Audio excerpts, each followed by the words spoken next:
Avant que la vidéo ne commence, j'avais un message à vous faire passer. Dans cette vidéo, j'utilise un filtre tout simplement parce que lorsque j'ai filmé ma vidéo, la luminosité n'était pas bonne. Et oui, pour quelqu'un qui donne des conseils dans sa vidéo, je sais, c'est pas très crédible. Je suis vraiment désolée, mais il y a des jours comme ça où on a du mal à filmer et aujourd'hui c'était mon jour. J'ai recommencé la vidéo 3 fois, donc je n'avais pas la foi de la recommencer une quatrième fois. Donc j'espère que vous m'excuserez et bien évidemment, je me rattraperai la prochaine fois. À tout de suite. Salut tout le monde, c'est Erin, j'espère que vous allez bien. Alors aujourd'hui on se retrouve pour une nouvelle vidéo, c'est la troisième fois que je la tourne. Je suis vraiment désolée, j'ai eu plein de problèmes, donc d'où le fait que je brille. Avant mon maquillage il était frais et tout, mais là, voilà quoi. Bon, comme vous l'avez vu au titre, aujourd'hui on se retrouve pour une vidéo mes conseils pour débuter sur YouTube. Donc voilà, on me l'a beaucoup demandé, il y a plein de jeunes youtubeuses qui me suivent. Donc je me suis dit que c'était une bonne idée. Même si vous ne faites pas de vidéo sur YouTube, je pense que par curiosité vous pouvez regarder ma vidéo. Même si ça va peut-être pas vous aider. Enfin, ça peut vous aider si vous avez quelque chose à filmer plus tard. On sait jamais.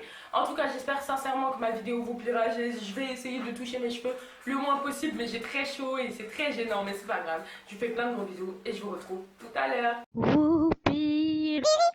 Donc je vais essayer de faire une vidéo le plus court possible, moins de 20 minutes, c'est pour ça que je la reprends parce que tout à l'heure des 45 minutes je me suis dit c'est pas possible, il faut que tu fasses quelque chose Erin. Donc on va aller bref, voilà, on va y aller brièvement et j'espère que je dirai tout ce qui est nécessaire. Au niveau de l'âge, parce que c'est le premier truc, ma vidéo est structurée carré, il y a un ordre bien précis. Donc on va commencer par l'âge. Je pense que pour débuter les vidéos, faut avoir environ 12 ans. 12 ans ça va, en dessous de 12 ans je trouve que c'est un peu trop jeune. Bon, 12 ans c'est jeune en soi, mais bon, par rapport à ce qui se fait sur YouTube maintenant, il y a plein de filles qui commencent à 12 ans, donc on va dire que ça va. Au niveau de son pseudo, faut qu'il soit court, facile à retenir, facile à prononcer. Il faut éviter de mettre son nom de famille et son prénom. Après, il y a un truc qui est super important, c'est qu'il faut éviter de mettre des chiffres dedans parce que ça fait un peu gamer et tout. Enfin, si vous êtes un gamer, je trouve que les chiffres, ça pose pas de problème. Mais si vous faites des vidéos comme moi, c'est pas trop top. Maintenant, si vous êtes en manque d'inspiration au niveau des titres, je vous propose quelques sites juste ici qui peuvent vous aider à trouver des pseudos. J'ai dit titres, mais c'est pseudo. Donc voilà,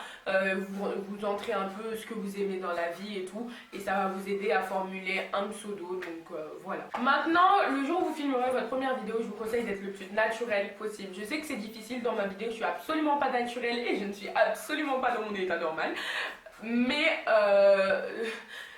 il faut faire un effort. Je sais que c'est assez difficile et intimidant de parler devant une caméra, on s'en rend pas compte, mais je vous promets que être devant une caméra ça reste assez bizarre la première fois. Mais entraînez-vous avant de poster votre première vidéo, entraînez-vous vraiment. Ne postez pas votre première vidéo comme ça. Non, on s'entraîne avant, on fait des vidéos sur sa tablette, sur son téléphone, on demande l'avis des gens et après, si c'est un minimum potable, on la poste. Quand on a une chaîne YouTube, il est important d'avoir sa marque de fabrique, un truc qui fait qu'on vous reconnaîtra. Personnellement, moi c'est mon générique, mais après pour vous, ça peut être votre logo, ça peut être n'importe quoi, votre façon de faire vos miniatures, peu importe, mais dès qu'on voit un truc, il faut qu'on se dise ah bah tiens, ça c'est lui. Enfin, faut vraiment que ce soit représentatif de votre personne et de votre chaîne. Au niveau du son, il faut avoir un son un minimum potable. Les vidéos qui grésillent, les vidéos webcam, tablette où on n'entend rien, non. Ça c'est plus possible, ça se fait plus, ça se faisait avant ça ne faisait personne. Mais maintenant, sur YouTube, il faut débuter un peu correctement, on va dire.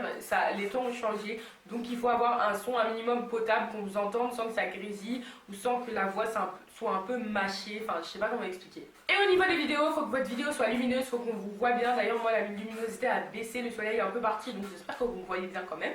Mais c'est super important, surtout quand vous êtes noir. S'il vous plaît, je vois des noirs qui font des vidéos dans des lieux sombres avec les rideaux de leur chambre fermés, avec la lumière de l'ampoule, ça fait jaune, noir, c'est très laid, c'est moche. En plus, c'est filmé à la webcam ou à la tablette. Et non, faites une vidéo au jour. Ensuite, au niveau des plans, ce serait bien d'être assis, qu'on vous voit à peu près de cette hauteur là, enfin de la tête en dessous de la poitrine ou pas.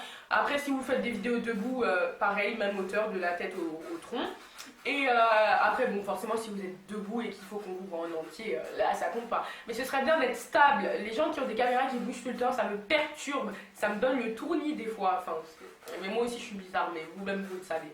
Au niveau de la qualité de vidéo, on commence au moins avec du 480p. Sinon, c'est pas possible, c'est médiocre et c'est horrible. Il y a encore des gens, oui, sur YouTube qui commencent avec une qualité inférieure à 480p.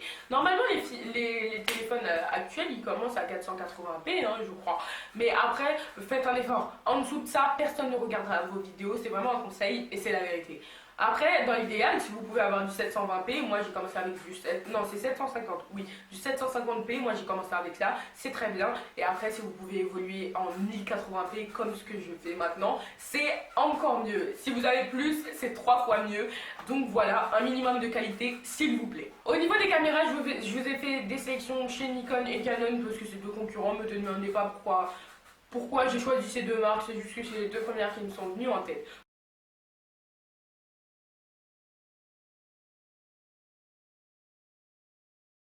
Il faut savoir que quand vous choisissez un appareil photo, il y a 4 catégories d'appareils photo, ce qui fait que bon, c'est un peu compliqué. Il faut choisir en fonction de ses besoins.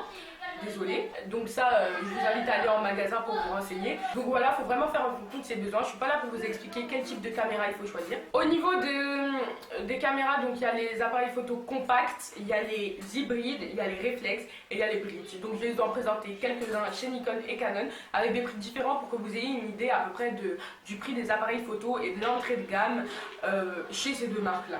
Donc on va commencer par Canon. Personnellement, mon appareil photo c'est un Nikon, mais je vous expliquerai un peu tout en détail après. Donc au niveau des appareils compacts chez Canon, vous avez le Canon Xus, IXUS, dites ça comme vous voulez, 175 qui est à 102,99 €. Donc c'est l'appareil photo le moins cher de chez Canon. Ensuite, vous pouvez avoir le Canon PowerShot à 269,99 €. Vous avez le Canon PowerShot G9X à 499 €. Le Canon PowerShot G7X Mark II à 689,99 € ou encore le Canon PowerShot G3X à 899 €. Donc voilà, c'est vraiment le plus cher au niveau des appareils compacts. Moi personnellement, à ce prix-là, je préfère acheter un bridge ou un réflexe ou un hybride, mais pas un appareil compact. Mais comme je vous l'ai dit, ça dépend de vos besoins. C'est plus pratique pour faire des vlogs par exemple. Au niveau des appareils photo hybrides, chez Canon, je vais en sélectionner deux parce que les hybrides, c'est la dernière gamme d'appareils photo qui est sortie. Et donc, il n'y en a pas énormément. Et donc, il y a le Canon EOS M10 à 409,99 € et le Canon EOS M3 à 603,99 €. Donc, à chaque fois, je vais du prix le moins cher au prix le plus cher et après, je vous en mets entre. Donc voilà, histoire que vous puissiez vous situer. Et s'il y a des appareils photo qui vous intéressent, je vous invite à aller chercher plus d'indications sur Internet. Ensuite, au niveau des réflexes chez Canon, on a le Canon EOS 100D à 519 €. On a le Canon EOS 750D à 849 €. On a le Canon EOS 80D à 1300,99 € ou encore le Canon EOS 6D à 2199 €. Et je tiens à vous préciser que tous ces prix que j'ai trouvés, je suis allée sur le site de Canon tout simplement. Donc il est possible que vous les ayez achetés plus cher ou moins cher si vous les avez, mais après ça, c'est pas mes affaires. Et enfin, on finit avec les bridges. Donc chez Canon, on a le PowerShot SX420 i5 à 250,99 €. Le Canon PowerShot SX540HS à 369,99 € ou encore le Canon PowerShot SX HS à 436,95 €. Donc moi personnellement j'ai un bridge. Maintenant on va passer chez Nikon. Il y en a un peu moins. Chez Nikon, au niveau des compacts, vous avez le Coolpix A10 à 74,99 €. Donc une entrée de gamme niveau appareil photo chez Nikon est beaucoup moins chère puisque chez Canon, comme je vous l'ai dit tout à l'heure, commençait à 102 € alors que chez Nikon, elle commence à 75 € on va dire. Donc si vous avez un petit budget, peut-être que prendre cet appareil photo ce serait bien. Après forcément il y a des différences niveau qualité, c'est sûr, mais c'est déjà pas mal. Ensuite on a le compact Nikon Coolpix A100 à 114,90 €. On a le Nikon Coolpix S7000 à 188 € et on a le Nikon Coolpix AW130 à 332,36 €. Donc voilà, c'est le plus cher chez Nikon en appareil photo compact et il y a vraiment une différence avec Canon. Maintenant, au niveau des appareils photo hybrides chez Nikon, on a le Nikon 1S1 à 269 €, l'hybride de Nikon 1J5 511 à 511,07 €, le Nikon 1J1 à 734 euros ou encore le Nikon 1V2 à 1216 euros. Ces prix, je les ai trouvés sur la Fnac, donc ils peuvent varier en fonction des sites. Je ne les ai pas trouvés sur le site de Nikon tel. Au niveau des réflexes, chez Nikon, on a le Nikon D3100 à 395 euros, le Nikon D5300 à 529 euros, le Nikon D5200 à 742,80 euros ou encore le Nikon D7100 à 1140,01 euros. Donc voilà, je tiens à vous préciser que c'est la partie la plus longue de la vidéo, ça, le nombre, les prix et tout, mais après vous inquiétez pas, ça ira. Au niveau des bridges, c'est Nikon, donc c'est la dernière catégorie. Il y a le Nikon Coolpix L340 à 209,92 euros, le Nikon Coolpix L840, donc c'est celui que j'ai, à 259 euros. Donc voilà, comme ça vous avez une idée de la qualité d'image qui, je trouve, est quand même assez bonne. Et vous avez le Nikon Coolpix P9000. J'ai pas mis le prix sur ma feuille, mais bien sûr. Ensuite, au niveau des logiciels de montage, je vous conseille de commencer par un logiciel gratuit, donc Movie Maker sur Windows et iMovie sur les Mac. Et après, je vous conseille d'investir au fur et à mesure du temps, quand vous allez commencer vraiment à vous mettre à fond sur YouTube. Donc, je vais vous mettre une liste là et là de logiciels payants pour Android et pour Mac. Donc voilà, pour Android, pour Windows et pour Mac. Donc si ça peut vous aider, comme ça vous irez voir par vous-même. Personnellement, moi j'utilise Filmora Wondershare et ça me satisfait, je peux faire pas mal de choses. Donc voilà. Maintenant, au niveau du montage de miniatures, je vous conseille d'avoir votre propre style et de faire un peu le même style de miniature pour toutes vos vidéos. Personnellement, moi c'est ce que je fais. Mon style, c'est de mettre une étiquette avec le nom de la vidéo. Je ne le faisais pas avant, maintenant je le fais et je trouve que c'est plus harmonieux quand on regarde toutes les vidéos d'une personne, quand toutes les miniatures se ressemblent. Après, c'est que mon avis, vous pouvez changer, vous, c'est votre choix. Ensuite, comme site pour personnaliser vos miniatures, je ne vais pas rentrer dans les détails, je vous ferai peut-être une vidéo sur la façon dont je fais mes montages, mais il y a GIMP. Donc GIMP, c'est l'équivalent de Photoshop en gratuit, GIMP 2. Donc c'est ce que je m'en sers pour effacer le fond, l'arrière-plan pour mes miniatures et mettre un autre arrière-plan uni ou avec des motifs ou autre, comme dans ces vidéos-là qui apparaissent juste là, à côté de moi. Et après, sinon, pour mettre des textes, changer la couleur, la teinte et tout, je vous conseille Pizzap ou encore PixelR. Donc après, c'est selon vos choix. Personnellement, Pizzap, ça bug énormément sur mon ordinateur, mais PixelR, ça va, c'est celui que j'utilise quasiment tout le temps. Après, il y a PicMonkey aussi, ça bug énormément sur mon ordi, mais sur les Macs, ça passe crème. Ensuite, au niveau des bannières, ne négligez pas vos bannières. Personnellement, ma bannière, c'est ça. Je vais vous mettre les bannières de plusieurs autres youtubeurs que je trouve assez fun. Donc voilà, ne négligez pas la bannière, c'est un petit détail mais qui fait son charme. Au niveau de l'ordre d'achat, ne vous précipitez pas, n'achetez pas tout et n'importe quoi et après vous allez vous rendre compte que vous n'aimez pas les vidéos et ce sera de l'argent jeté à la fenêtre. Je vous conseille d'abord, quand vous avez commencé à bien vous installer sur YouTube, de commencer par investir dans une caméra. C'est le plus important. Ensuite, un trépied, parce que avant d'avoir un trépied, vous pouvez vous débrouiller en déposant votre caméra sur des boîtes de carton ou autre. Une fois que vous avez investi dans un trépied, je vous conseille d'investir dans un logiciel de montage, parce que la plupart des bons logiciels sont payants. Personnellement, j'ai payé le mien à 50 euros. Ensuite, après, quand vous avez eu votre logiciel de montage, je vous conseille d'investir dans des éclairages, donc c'est mon prochain achat. Et après les éclairages, je vous conseille le micro. Voilà, pour moi, c'est vraiment la chose à acheter en dernier, parce qu'à partir du moment où on a une bonne caméra, je pense qu'on a un bon choix. Maintenant, si j'avais un conseil, c'est que dans vos vidéos, il faut être un minimum original, même si vous n'êtes pas original tout le temps. Soit vous arrivez sur YouTube avec un nouveau concept, comme LQC, donc les questions cons, et vous ravagez YouTube clairement, ou soit vous arrivez comme moi avec pas vraiment un concept, vous faites un peu comme tout le monde, des tags, enfin un peu tout, mais vous faites parfois des vidéos originales, comme par exemple ma vidéo La Parfaite Connasse, qui était totalement originale. Personnellement, je ne l'ai jamais vue sur YouTube, donc voilà, il faut savoir se démarquer quelquefois, même si vous faites un peu des vidéos comme tout le monde, parce que sur YouTube, il y a énormément de choses qui ont déjà été faites. Trouvez votre personnalité et essayez de vous démarquer parfois. Ensuite, au niveau de la façon de parler, ayez une bonne élocution. Parce que les gens qui parlent comme ça dans leurs vidéos, ça donne vraiment envie de vomir. Non, pas de vomir, mais ça donne envie de dormir. C'est ça que je voulais dire.